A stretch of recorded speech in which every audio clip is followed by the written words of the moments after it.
નમસ્કાર વિદ્યાર્થી મિત્રો, નિર્મલ સાયન્સની યુટ્યુબ ચેનલમાં આપ સૌનું સ્વાગત છે. કેમ છો બધા મજામાં ને? વિદ્યાર્થી મિત્રો, ગયા લેક્ચરમાં આપણે નવો પાઠ શરૂ કરેલો હતો. પાઠ નંબર 9, ડેટાબેઝ મેનેજમેન્ટ સિસ્ટમનો પરિચય, પાના નંબર 217, જેમાં આપણે પ્રયોગ 1 ત્યાં પહોંચેલા હતા. તો ત્યાંથી આપણે આગળ ભણવાનું શરૂ કરીએ. ટૂંક સમયમાં તમારી ટેસ્ટ આપણે લેવાની થશે.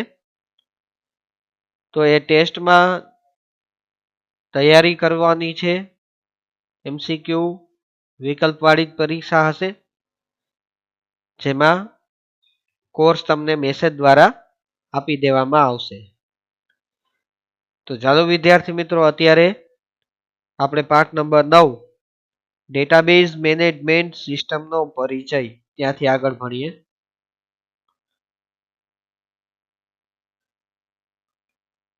પ્રયોગ 1. પ્રયોગ પહેલો.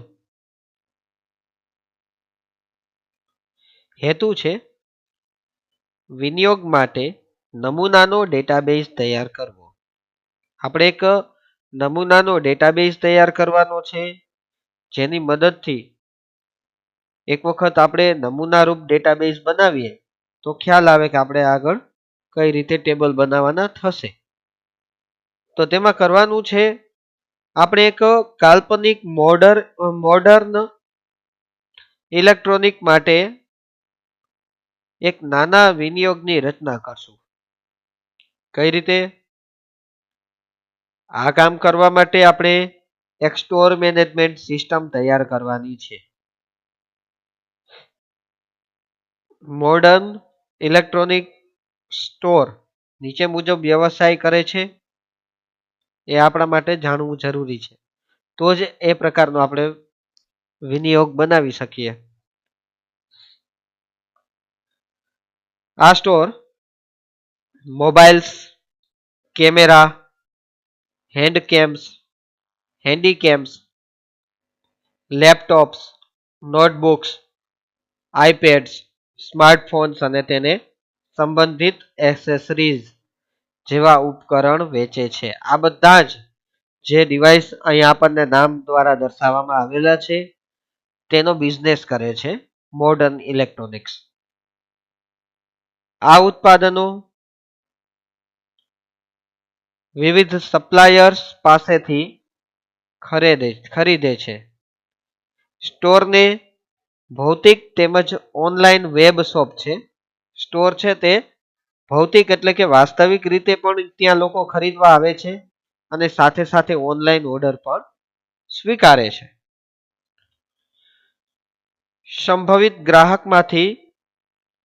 ગ્રાહકમાં ફેરવવા માટે વેચાણ કરનાર સ્ટાફને ખાસ પ્રોત્સાહનો ચૂકવવામાં આવે છે.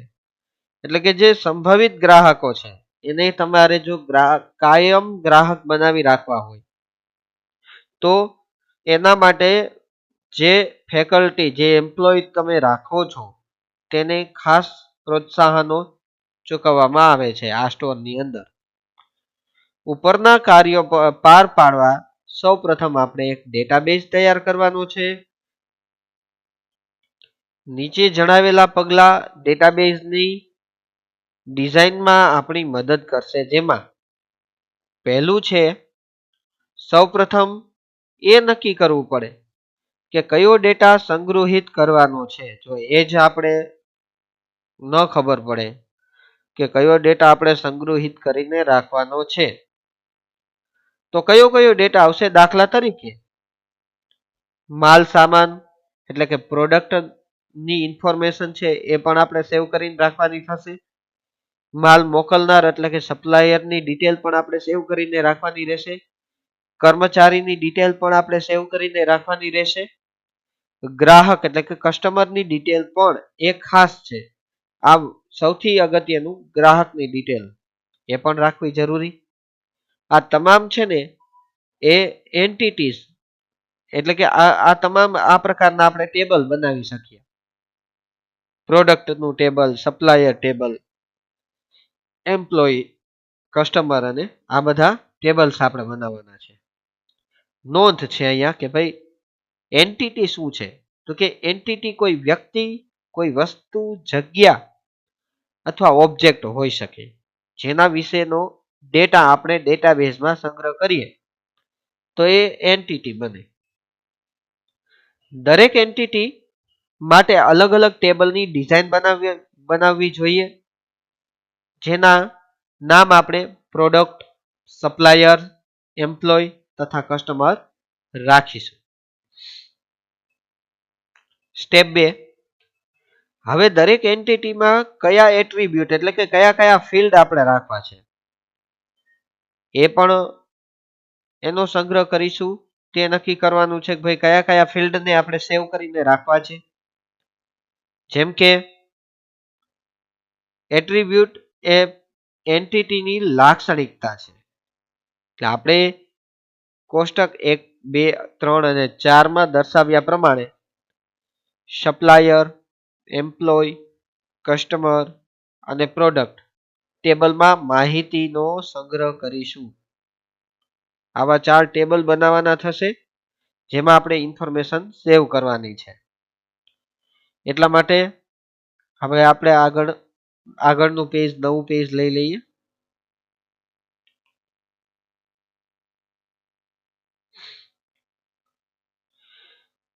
સપ્લાયર એન્ટિટીના એટ્રીબ્યુટ નીચે દર્શાવ્યા પ્રમાણે છે જેમાં કોષ્ટક 1 એટલે સપ્લાયર એન્ટિટી થશે. એના એટ્રીબ્યુટ્સ નીચે મુજબ છે જેમાં સપ્લાયર નેમ, સપ્લાય કરનારનું નામ, એડ્રેસ લાઇન 2 જો મોટું એડ્રેસ હોય તો આપણે આ પ્રમાણે લખી શકીએ. City, pin code, contact person name, email ID અને કોન્ટેક્ટ નંબર. હવે આ બધામાં શું લખવાનું છે તેની ડિટેલ સામે તમને આપેલી છે. સપ્લાયર નેમ એટલે સપ્લાય કરનાર કંપનીનું નામ, દાખલા તરીકે સેમસંગ ઇન્ડિયા. બરોબર, સેમસંગ છે એક કંપની છે તો એ રીતે આપણે લખી શકીએ. સપ્લાય કરનાર સંસ્થા, પ્રોડક્ટ બનાવનાર સંસ્થાનું નામ. પછી એનું એડ્રેસ, સ્ટ્રીટ, એરિયા જે કાંઈ આવતું હોય તે. પછી સિટી આપણે લખી શકીએ, પિનકોડ, કોન્ટેક્ટ પર્સનનું નામ, ઈમેલ આઈડી અને કોન્ટેક્ટ નંબર. પછી એમ્પ્લોય એન્ટિટીના એટ્રીબ્યુટ અહીં આપેલા છે જેમાં ફર્સ્ટ નેમ, લાસ્ટ નેમ એટલે કે સરનેમ અને નામ, પછી address line 1, address line 2, city, pincode, email ID, mobile number, birth date, joining date અને ડેઝિગ્નેશન એટલે કે એનો હોદ્દો. આ વસ્તુ છે તે આપણે એમ્પ્લોય ટેબલની અંદર એની એન્ટિટીના એટ્રીબ્યુટ્સ છે જે અહીંયા દર્શાવેલા છે. ત્યાર પછી વાત આવે છે કસ્ટમર ટેબલ. તો કસ્ટમર એન્ટિટીના એટ્રીબ્યુટ કયા કયા છે? તો કે ફર્સ્ટ નેમ જેમાં કસ્ટમરનું નેમ ઓફ ધ એમ્પ્લોય, મતલબ કે અહીંયા કસ્ટમરનું નામ આવવું જોઈએ, નેમ ઓફ ધ એમ્પ્લોય ના આવે.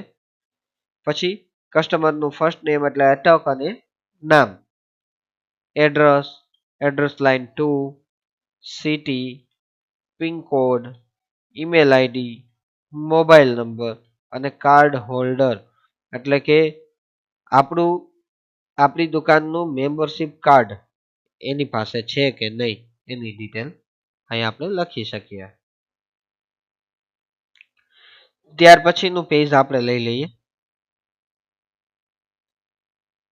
કયા ફિલ્ડની અંદર કઈ ડિટેલ ભરવાની છે જો એ ન ખ્યાલ આવે તો બાજુમાં આપણને એના માટેનું ડિસ્ક્રિપ્શન આપેલું છે તે જોઈને પણ આપણે ખબર પડી જાય કે ભાઈ કયા ફિલ્ડમાં આપણે શું લખશું. આગળ જોઈએ.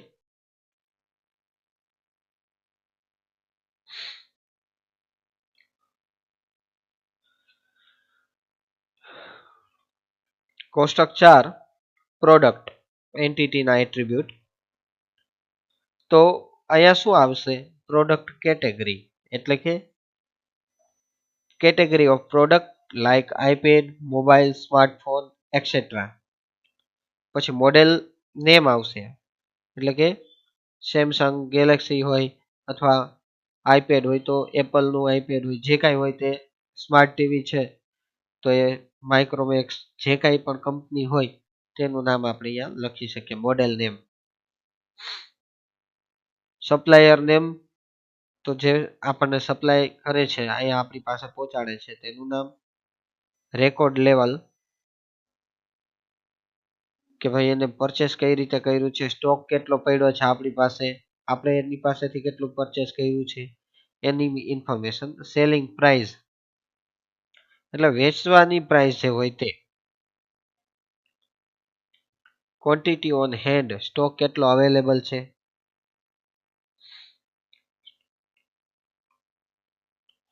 પછી પરચેસ ઇમેજ, એટલે કે જે આપણે પ્રોડક્ટ ઇમેજ લખેલું છે, પરચેસ નહીં પણ પ્રોડક્ટ, એટલે કે જે પ્રોડક્ટ આપણે પરચેસ કરી છે, લીધી છે એના ફોટોઝ.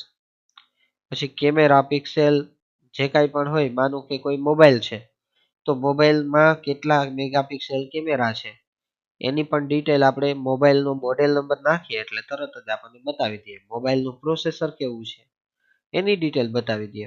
ઓપરેટિંગ સિસ્ટમ કઈ સપોર્ટ કરે છે, ટચ સ્ક્રીન છે કે કેમ, વાઈફાઈ અંદર ઇનેબલ થાય છે કે કેમ, મેમરી સ્લોટ આવે છે, મેમરી કાર્ડ લગાવી શકાય છે કે કેમ, સાથે સાથે અંદર એફએમ રેડિયો આવે છે કે કેમ, ડિસ્પ્લેની સાઇઝ કેટલી આવશે, મોબાઈલ હોય તો એની, કેમેરા હોય તો સોરી ટીવી હોય તો એની સાઇઝ.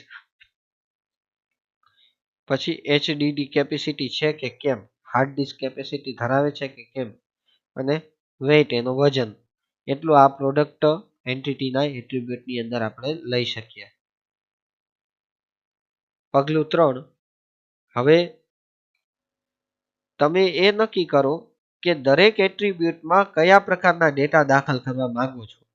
તેના આધારે ટેબલની ડિઝાઇન કરતા સમયે દરેક ફિલ્ડની ડેટા ટાઈપ નક્કી કરવી પડે છે. દાખલા તરીકે દરેક ફિલ્ડની ડેટા ટાઈપ વ્યાખ્યાયિત કરવી ફરજિયાત છે.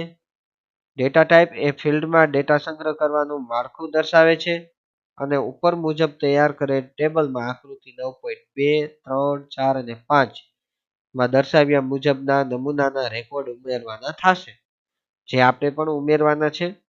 સૌથી પહેલા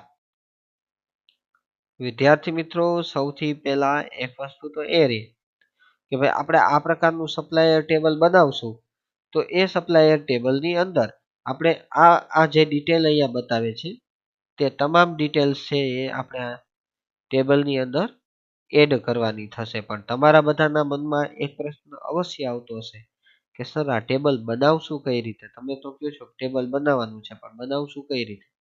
તો આપણે ટેબલ કઈ રીતે બનાવવાનું છે તે આગળ થોડી વારમાં હમણાં જોવાનું છે. તો ત્યાર પછીનું પેજ આપણે જોઈએ.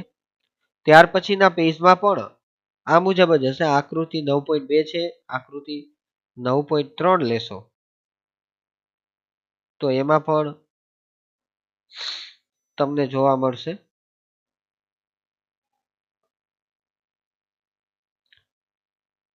કે અહીંયા તમને પૂરેપૂરી ડિટેલ પ્રોડક્ટ ટેબલની બતાવે છે. થોડુંક પેજ આપણે નાનું કરીએ એટલે આપણને ખ્યાલ આવે, નહીં તો થોડીક પ્રોબ્લેમ થશે જોવામાં.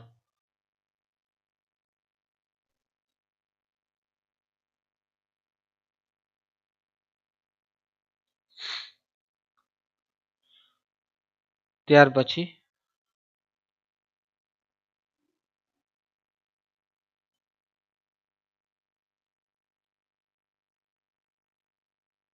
તો આ રીતની જે કાંઈ ડિટેલ છે તે આપણે ટેબલમાં લખવાની રહેશે.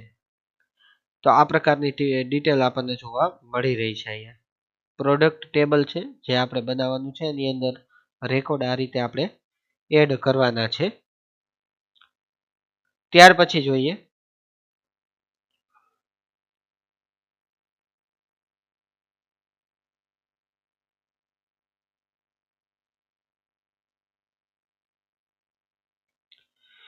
એમ્પ્લોય ના નમૂનાના રેકોર્ડ અહીંયા આપેલા છે કે એમ્પ્લોય ટેબલની અંદર આપણે કઈ ડિટેલ કેવી રીતે લખવાની છે.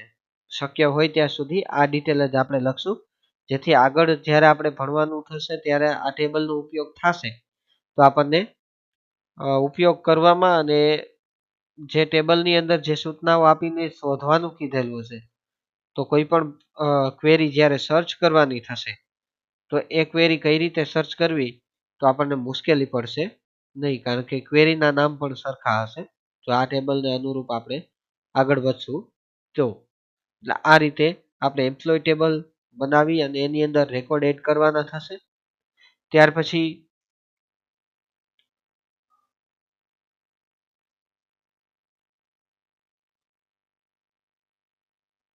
કસ્ટમર ટેબલના રેકોર્ડ પણ અહીંયા તમને જોવા મળે છે, જે આપણે એડ કરવાના થશે જ્યારે ટેબલ બનાવશું ત્યારે આપણે આ ટેબલના રેકોર્ડ એડ કરશું.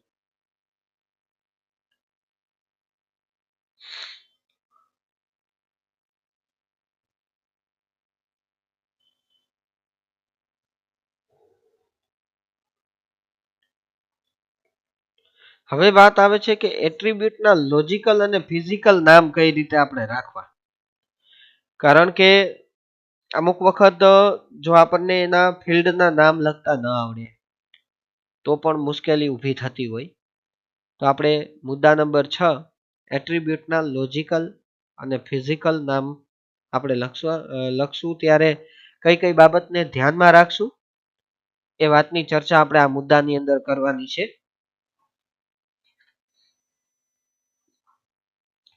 સૌથી પહેલા લોજિકલ અને ફિઝિકલ નામો.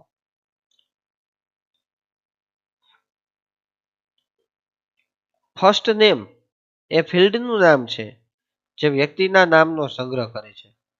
પણ જો આ જ નામને આપણે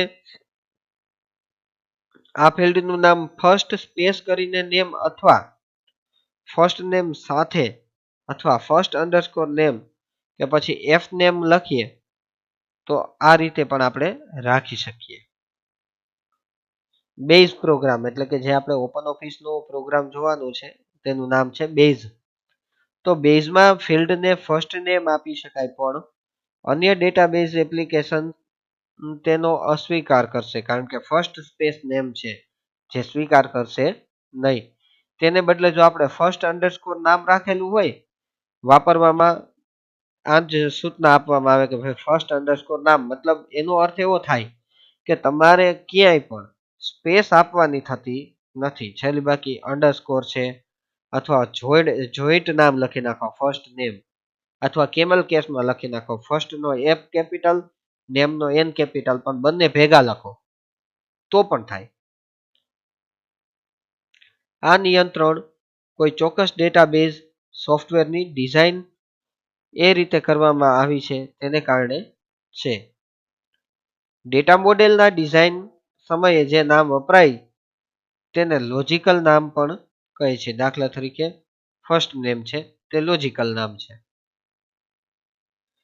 ટેબલના આંતરિક માળખામાં ખરેખર જે નામ વાપરવામાં આવ્યું છે તેને ફિઝિકલ નામ કહેવામાં આવે છે.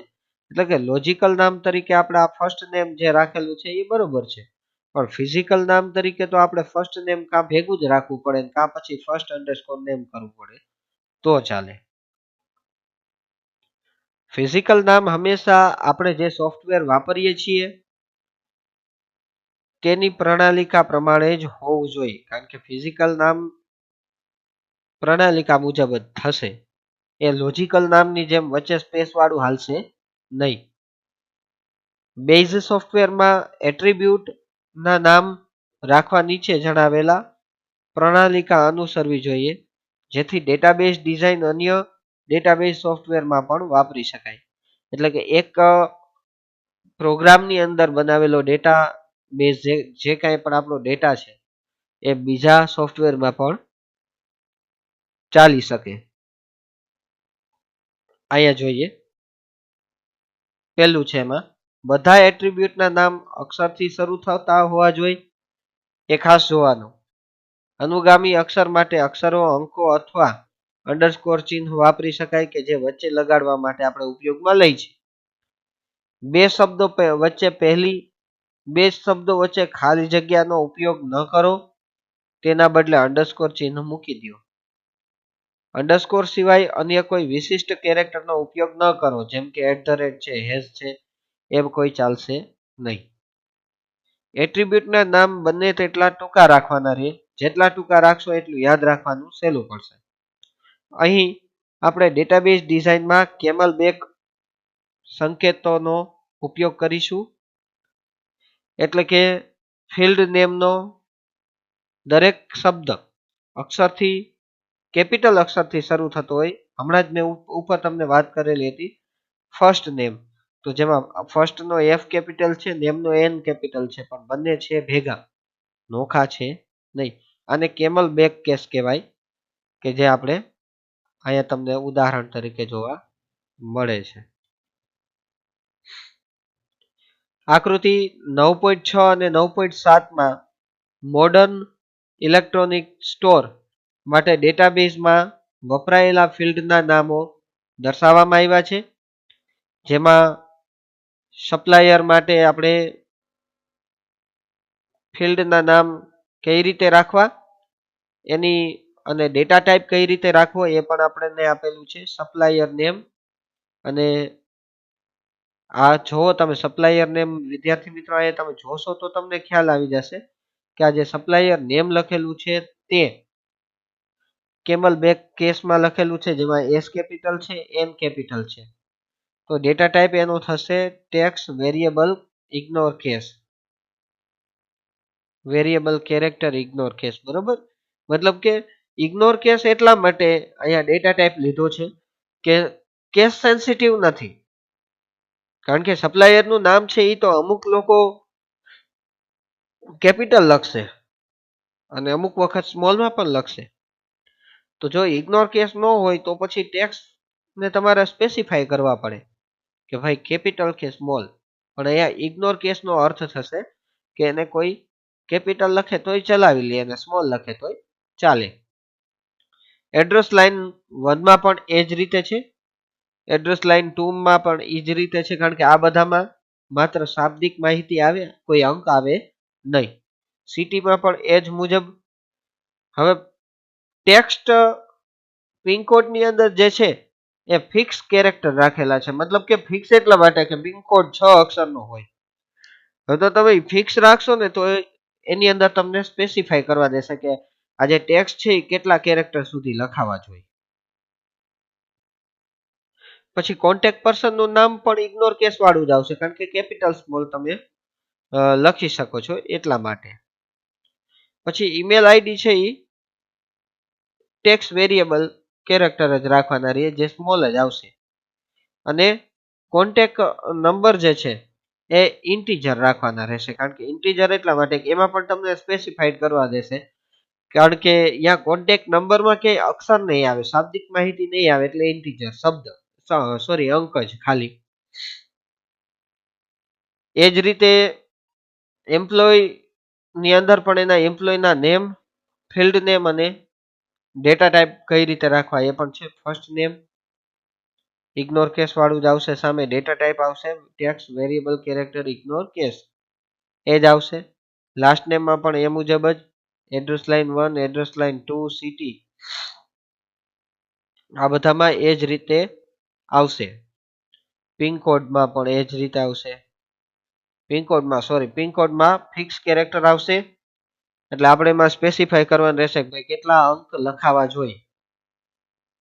પછી ઈમેલ આઈડી હંમેશા કેરેક્ટર વેરિયેબલ કેરેક્ટર જ રાખશું. પછી મોબાઈલ નંબર છે એ પણ અહીંયા જુઓ તમે ઇન્ટીજર નથી લીધા, તો હવે તમને એમ થાય કે સર એવું કાં? તો ટેક્સ્ટ વેરિયેબલ કેરેક્ટર રાખી દો તોય ચાલે, કારણ કે નંબર, હવે કેરેક્ટરનું કામ એ છે કે ટેક્સ્ટ પણ લખાશે, નંબર પણ લખાશે. ઘણી વખત એવું થાય કે જો ઇન્ટીજર સ્વીકારે નહીં, ડેટાબેઝની અંદર ઇન્ટીજર જો સ્વીકારે નહીં તો ટેક્સ્ટ વેરિયેબલ કેરેક્ટર કરી નાખવાના રહીએ, જેથી ટેક્સ્ટ પણ લખી શકાય ને અંક પણ લખી શકાય. બર્થ ડેટમાં ડેટ જ લેવાની રહે. જોઈનિંગ ડેટમાં પણ ડેટ અને ડેઝિગ્નેશન એટલે કે હોદ્દો. તો આ જે હોદ્દો છે એ હોદ્દો ટેક્સ વેરિયેબલ ઇગ્નોર કેસ જ રાખશું, કારણ કે કેપિટલ લખો તો ચાલે, સ્મોલ લખો તો ચલાવવું પડે. ત્યાર પછીનું પેજ વિદ્યાર્થી મિત્રો આપણે જોઈએ.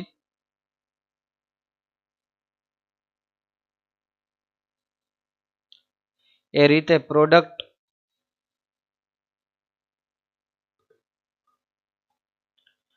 પ્રોડક્ટ અને કસ્ટમર ટેબલમાં પણ આપણે જોઈ લઈએ, ઝડપથી જોઈએ થોડું કે પ્રોડક્ટ ટેબલની અંદર ફિલ્ડ નામ અને એનું ડેટા ટાઈપ કઈ કઈ રાખવાનું છે. તો અહીંયા કેમલ બેક કેસ તમને અહીં જોવા મળે છે. પ્રોડક્ટ કેટેગરી અને જેનો ડેટા ટાઈપ છે tax variable character ignore case, એટલે એ પણ ઇગ્નોર કેસ જ છે. કેપિટલ લખો સ્મોલ લખો તો ચાલે. પછી એનું મોડેલ નેમ જે છે એમાં પણ ઇગ્નોર કેસ જ રાખવું પડે, કારણ કે કેપિટલ કે સ્મોલ ચલાવી લેવું પડે. ત્યાર પછી સપ્લાયરનું નામ પણ ઇગ્નોર કેસ દ્વારા જ આવશે. સામે આપેલું છે આપણને અહીંયા. પછી રેકોર્ડ લેવલ જે છે એ પણ સ્મોલ ઇન્ટીજર રાખેલો છે, કે આપણી પાસે જે રેકોર્ડ છે એનું કેટલું લેવલ બાકી છે. મોબાઈલ છે તો કેટલા હજી મોબાઈલના પીસ પડ્યા છે, કોઈ ટીવી છે તો ટીવી કેટલા અવેલેબલ છે. પછી ન હોય બરોબર છે, રેકોર્ડ લેવલમાં કદાચ રેકોર્ડ લેવલ લો બતાવે તો આપણે એને રીઓર્ડર આપી શકીએ. એ જ રીતે સેલિંગ પ્રાઇસ પણ ઇન્ટીજરમાં રાખવાની રહેશે, મતલબ કે અંકમાં. પછી ક્વોન્ટિટી ઓન હેન્ડ આપણી પાસે ક્યાં છે તો કેટલી છે, તો કે સ્મોલ ઇન્ટીજરમાં. પ્રોડક્ટની ઇમેજ છે એ ટેક્સ વેરિયેબલ કેરેક્ટર, બરાબર છે, એમાં રાખવાનું રહેશે. કેમેરા છે પિક્સેલ તો એ ઇન્ટીજરમાં આવશે, અંકમાં કેટલા મેગાપિક્સેલ છે. Processor ignore case, operating system support ignore case, OS એટલે ઓપરેટિંગ સિસ્ટમ. ટચ સ્ક્રીન છે કે નહીં તો એ બુલિયન આવશે. હવે વિદ્યાર્થી મિત્રો આ જે બુલિયન ડેટા ટાઈપ છે એમાં માત્ર એક જ વસ્તુ થઈ શકે, કાં ટ્રુ ને કાં ફોલ્સ. મતલબ કે ટચ સ્ક્રીન છે યસ ઓર નો હોય તો યસ ઉપર ટીક, નહીં તો નો ઉપર, એ રીતે ટીક થશે. વાઈફાઈ ઇનેબલ કરવા માટે પણ યસ ઓર નો, વાઈફાઈ છે કે કેમ. મેમરી સ્લોટ ઇન જીબી, મતલબ કે જીબીમાં તો સ્મોલ ઇન્ટીજર, કારણ કે જીબી કેટલા 2 GB 4 GB કેવડું સપોર્ટ કરશે એ આપણે અહીંયા લખી શકીએ. એફએમ સપોર્ટ કરે છે કે કેમ તો એમાં બુલિયન યસ ઓર નો છે કે નહીં. પછી ડિસ્પ્લે સાઇઝ ઇન ઇંચ તો એમાં સ્મોલ ઇન્ટીજર કે કેટલા ઇંચની ડિસ્પ્લે છે, 6, 6.5, 6.25 ઇંચની ડિસ્પ્લે હોય તો એ રીતે આપણે લખી શકીએ. પછી એચડીડી કેપેસિટી ઇન જીબી એટલે હાર્ડ ડિસ્ક કેપેસિટી ધરાવે છે કે કેમ, તો એ સ્મોલ ઇન્ટીજરમાં કે કેટલા જીબીની હાર્ડ ડિસ્ક કેપેસિટી ધરાવે છે. અને weight in grams GMS grams તો એ પણ સ્મોલ ઇન્ટીજરમાં આવશે. છેલ્લું છે કસ્ટમર ટેબલ. તો કસ્ટમર ટેબલના ફિલ્ડમાં કસ્ટમર ફર્સ્ટ નેમ સામેનું ઇગ્નોર કેસ વાળું તમને અહીં જોવા મળે છે. મોટા ભાગે ક્યાંય પણ ન સમજાતું હોય વિદ્યાર્થી મિત્રો કે મારે અહીંયા ડેટા ટાઈપ કયો મૂકવો, સમજજો મારી વાત. આ તમને કોઈ આડી સલાહ નથી આપતો, પણ સાચી છે, કે જ્યાં તમને ન ખ્યાલ આવે કે મારે ડેટા ટાઈપ કયો મૂકવો ત્યાં તમે વેરિયેબલ કેરેક્ટર ઇગ્નોર કેસ મૂકી દો એટલે ચાલે. પછી કસ્ટમર એલ નેમ એટલે લાસ્ટ નેમ, તો એમાં પણ ignore case. Address line 1, address line 2, city લગી બધામાં ઇગ્નોર કેસ જ આવશે. પિનકોડ તો પિનકોડ માટે ટેક્સ વેરિયેબલ કેરેક્ટર લઈ લ્યો તોય ચાલે. પછી ઈમેલ આઈડીમાં ઇગ્નોર કેસ આવશે. મોબાઈલ નંબરમાં ટેક્સ વેરિયેબલ કેરેક્ટર અને કાર્ડ હોલ્ડર તો એ બુલિયન છે કે નહીં, હા કે ના. બરોબર. હવે મુદ્દા નંબર 9.7 બેઝમાં ઉપલબ્ધ ડેટા ટાઈપ. તો વિદ્યાર્થી મિત્રો આજે બેઝમાં ઉપલબ્ધ ડેટા ટાઈપ છે ત્યાંથી આપણે આવતા લેક્ચરે જોશું. મુદ્દા નંબર 9.7 બેઝમાં ઉપલબ્ધ ડેટા ટાઈપ. ત્યાંથી હવે આપણે આવતા લેક્ચરે જોશું. બીજું કે આપણે બેઝ કઈ રીતે કમ્પ્યુટરની અંદર ઇન્સ્ટોલ કરવાનું છે, એટલે કે પ્રસ્થાપિત કરવાનું છે, તે પણ હું તમને આવતા લેક્ચરમાં દેખાડીશ કે આપણે ઓપન ઓફિસ માટે જે બેઝ છે એ કઈ રીતે ઇન્સ્ટોલ કરીને એનો ઉપયોગ કરશું. તો અહીંયા આપણો આ વિડીયો આપણે પૂર્ણ કરીએ છીએ. નમસ્કાર, અસ્તુ, વંદે માતરમ, ભારત માતા કી જય.